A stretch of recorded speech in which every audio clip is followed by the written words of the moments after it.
Saving money feels responsible. But what if I told you it's actually making you poorer? Here's the truth. Money sitting still is dying.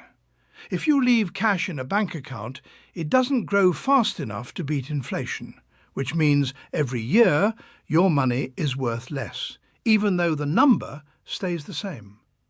So if saving isn't the answer, what is? Movement.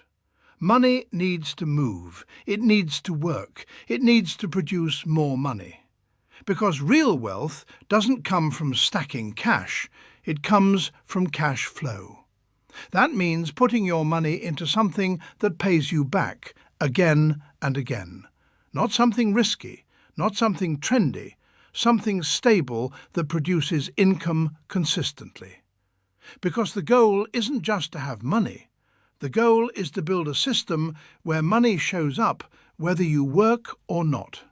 That's when everything changes, because now your income isn't tied to your time.